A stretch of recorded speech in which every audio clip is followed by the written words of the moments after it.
It was the best of times, it was the worst of times. It was the age of sound business decisions, it was the age of poor customer service. It was the epoch of rising stock prices, it was the epoch of falling stock prices. It was the spring of the third fiscal quarter, it was the winter of the second fiscal quarter. We had Mass Effect 3 before us, we had the Old Republic before us. We were all going direct to heaven, we were all going direct the other way. In short, the period was so far like the present period that some of its noisiest authorities insisted on its being received, for good or for evil, in the superlative degree of comparison only. So yeah, BioWare and EA. First, a bit of history. This'll be short. In 1995, three dudes founded a company called BioWare and made a bunch of video games. Their company grew in size and reputation. Then, in 2007, another bigger company named Electronic Arts acquired the holding company created by the private equity firm that was supervising the partnership between whatever. EA bought BioWare. And BioWare carried on making games as before. See, I told you it would be short. Part 1. So what? So what, you might say? Companies buy other companies all the time. There's nothing wrong with it. It's one of the ways that capital finds its way to people with good ideas. And EA has no reason to mess with BioWare's creative process. BioWare's creative process is the source of their value. EA has every incentive to leave it alone. All of that is true, but here's the problem. EA is doomed to mess with BioWare's creative process whether they want to or not. Here's why. If you've ever taken business courses, or maybe a course in auditing or internal controls or other boring stuff like that, you may have come across the phrase tone at the top. Here's the short version of what this phrase means. The personalities of the people in charge will leak down through the rest of the company. Here's a diagram of the decision-making hierarchy of a typical game development company. Every step on this pyramid is eager to please the step above it, and every step on the pyramid also sets the tone for the step below it. The grande enchilada of BioWare is only a medium muck-a-muck by EA standards. To understand what this means, let's take a look at what BioWare's culture is like. Remember the three dudes that founded BioWare? They were all doctors who had gone to medical school together, and they pooled about $100 grand together between the three of them to found the company. If you're a practicing medical doctor and it's 1995, putting all of your savings into a video game startup is not the soundest of financial decisions. The fact that they did this at all shows that, from the beginning, BioWare was about more than money. Not that they didn't care about money at all. After all, with no revenue, there's no employee salaries or equipment or office space, which means there's no games getting made. But the money was a means to an end. This shouldn't surprise anyone. You don't make games as good as the ones they've made without having some level of passion underneath it all, and that passion is still there. But now there's another corporate culture seeping down from above. Let's look at what the tone at the top of EA looks like. Here are the high muckamucks and grande enchilada of EA. The CEO's last two jobs were at a private equity firm and the bakery division of the Sara Lee Corporation. The others have similar backgrounds. Most of them are suits, not gamers. This is not a bad thing in and of itself. People in suits can be a force for good in some situations, but their priorities are ordered differently than BioWare's. Instead of making money so that they can make games, at EA the plan is to make games so that they can make money. This difference in collective priorities causes a difference in collective behavior. So what is EA's collective behavior? You might think that the people who run big companies spend their time sitting behind mahogany desks and talking about how much money they have. But they also spend a lot of time worrying.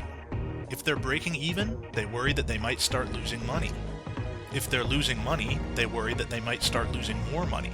And if they're making money, they worry that they might start making slightly less money.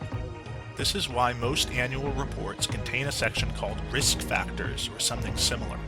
These are the things that the suits spend their time worrying about. If you want to get a sense of what's driving the decision-making at your favorite publicly traded corporation, this is a good place to look. So let's look there. Here are the first two items listed in that section.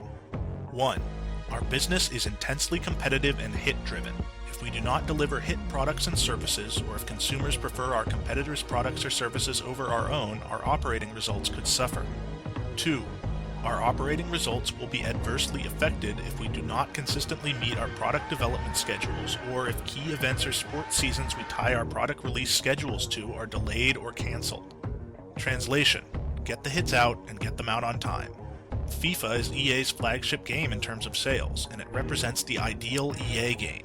It sells a gazillion copies and they can release it every year. From EA's perspective, their best strategy is clear: make our other games as much like FIFA as possible. Part 2. What does this mean for us, the whiny, entitled customers? Mass Effect is not FIFA after all. One's a sports game and one's an RPG, so what does this have to do with us? Warning: I'm about to attempt something difficult. I'm about to attempt a slippery slope argument. See, arguments can be separated into two broad categories. In one category, you have your fallacies. These are things like the straw man, the false choice, and the appeal to authority. In the other, you have your valid arguments, like all of the ones I make, without exception. The slippery slope is sometimes called an informal fallacy, meaning that it exists in an irritating gray area between the two categories. If you make it right, you win. If you fuck it up, you lose. That's kind of an oversimplification, but whatever. Here goes. On the same day that Mass Effect 3 was released, BioWare also released a $10 downloadable content pack called From Ashes, which unlocked a new squad member and his attendant mission, dialogue, and assets. Some of this content was already on the Mass Effect 3 disc. And all across the internet, there was much weeping and rending of garments. The content of the DLC seemed like the sort of thing that would have been included in the game itself back in, say, 2003. I don't want to get into whether this was morally right or whatever.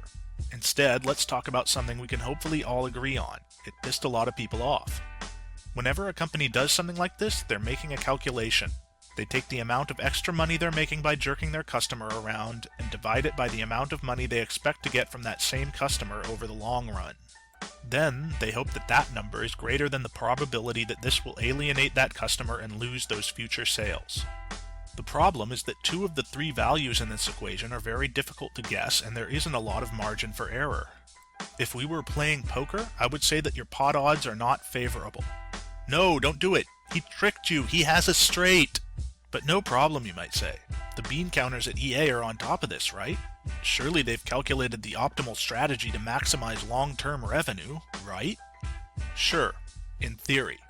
In theory, this is the sort of decision businesses are good at making, balancing short-term profit with long-term sustainability.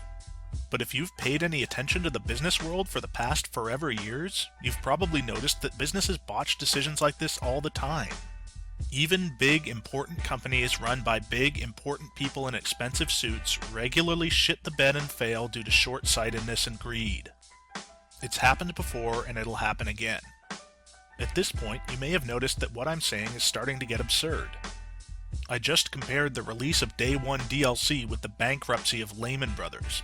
This is what makes a slippery slope argument so difficult. You have to start with silly hyperbole and then work your way backwards to what's actually happening, and it's easy to trip and faceplant along the way.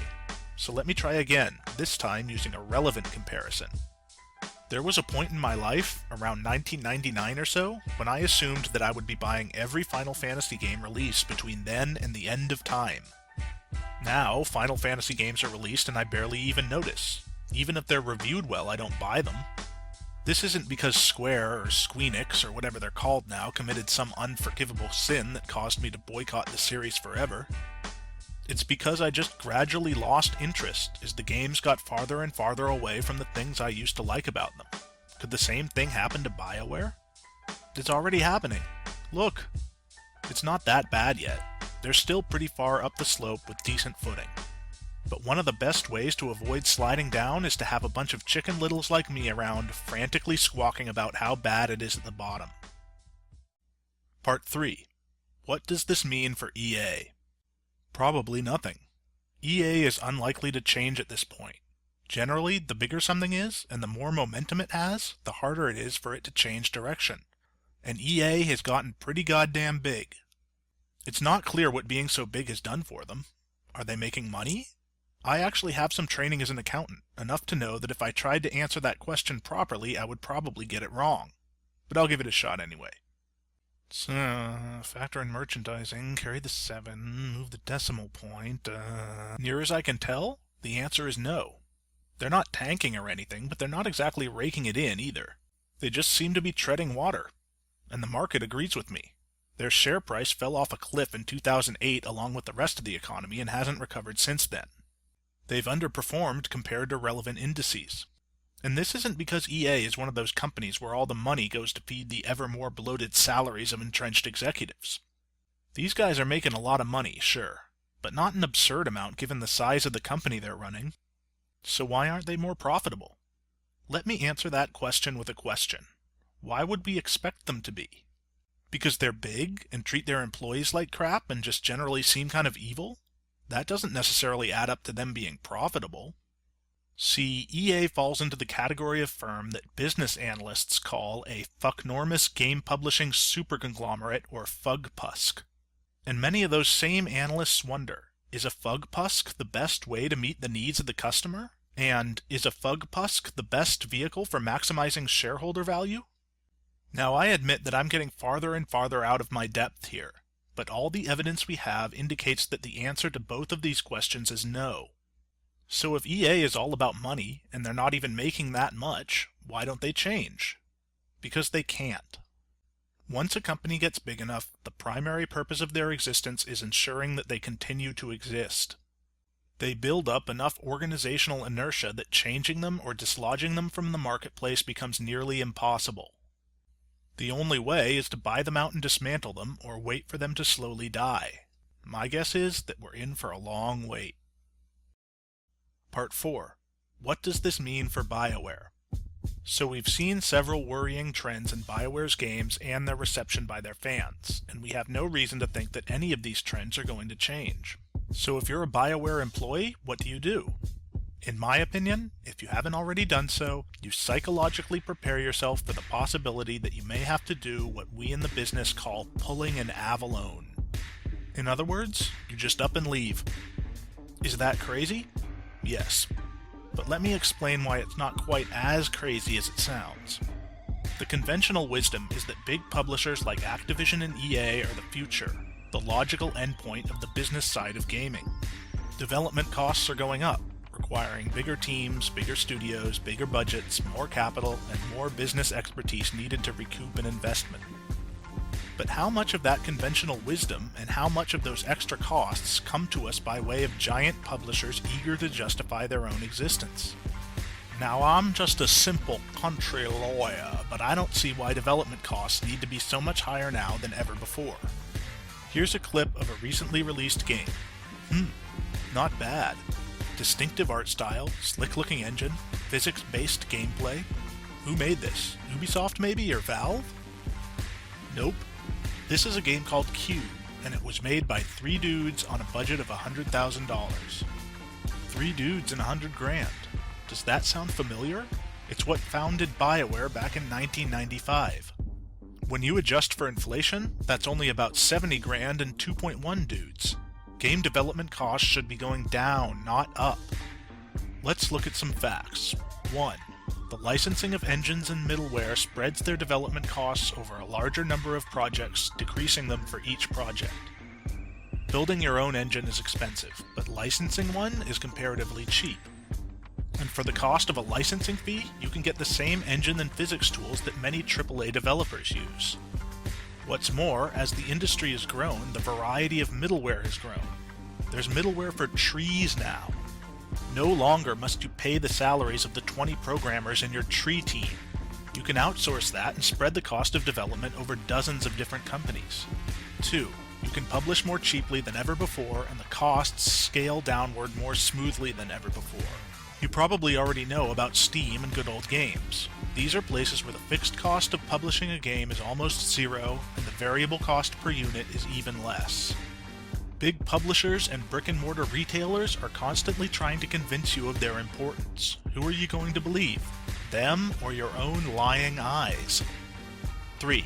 The spread of dedicated gaming websites and targeted online advertising means every marketing dollar spent has a higher return on investment than ever before. If there's a bright side to the impending privacyless dystopia barreling towards us, it's that you can advertise your game on the cheap. You don't have to break the bank to buy a billboard and hope that one of the people driving by it happens to like story-driven shooters. You can buy an ad on storydrivenshooters.com and get a much better bang for your buck. 4. There are more talented young job seekers than ever before, which will decrease your labor costs. Every trade school and their monkey has a game development curriculum now. Those wouldn't exist if there wasn't a demand for them, and the demand for them wouldn't exist if there weren't a ton of people who want to make games. This will lead to a glut in the labor market. If you're looking for a job, this kind of sucks, but if you're hiring, it's great.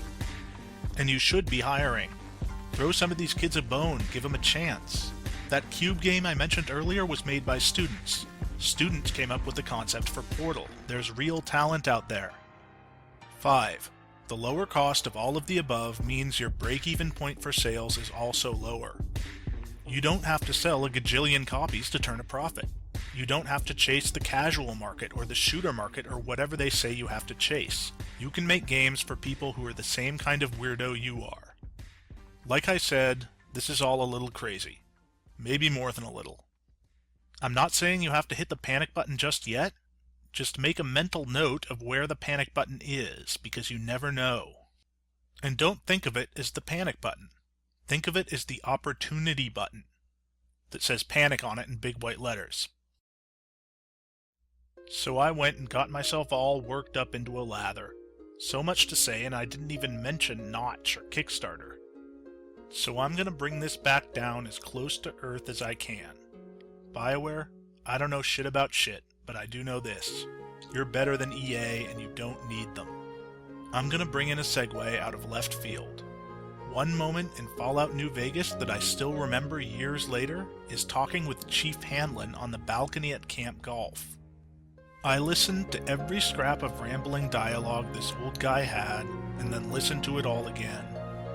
He told me a story about making the best of a bad situation down in Baja. A story that had nothing to do with anything else in the game. A story that served no practical gameplay purpose. Hearing that story was one of my favorite moments that I've ever had in a game.